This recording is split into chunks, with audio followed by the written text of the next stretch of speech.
ये वक्त गुजर जाएगा, ये वक्त गुजर जाएगा, लेकिन जब आप पर अगर कड़ा वक्त आएगा वो शायद नहीं गुजरेगा। जब आप पर एक मुश्किल वक्त आएगा वो वक्त 1 मिनट 1 साल का गुजरेगा।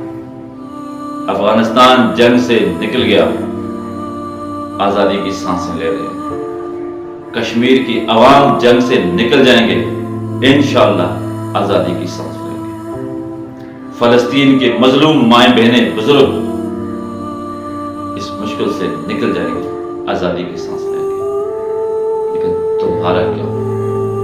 तुमने अल्लाह के आगे जाना है। बर्मा के मजलूम मुसलमान मुश्किल से गुजर चुके हैं, जो मुश्किल है ये भी खत्म हो जाएगी।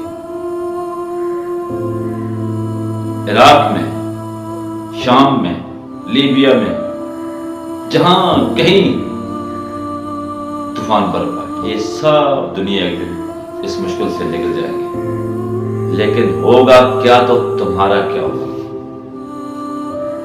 तुमने उस अल्लाह की अदालत में पेश होना है। जब अल्लाह ने तुम्हें एक मुकाम मर्तबा देकर तुम्हें यहां पहुंचाया तो वो अल्लाह आपसे पूछना चाहते हैं।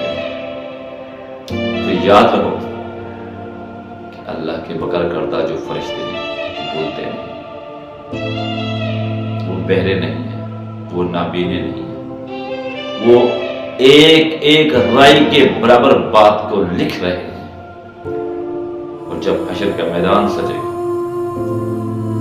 बहुत बड़ी स्क्रीन की तरह सब आप रिप्ले देखेंगे। जिस तरह हम क्रिकेट के आज से 20 साल पुराने मैच देखते हैं ना, तो इसी तरह आप अपनी जिंदगी में आपकी अय्याशी आपको नजर आएगी और उधर मजलूम इंसानों का खून तुम्हारे मुंह से बह रहा होगा और तुम उस मजलूम इंसानों के, मुसलमानों के, चाहे किसी भी मजहब मसले से हो, जहां जुल्म हुआ आप खामोश रहे, आप उसके जिम्मेदार हो।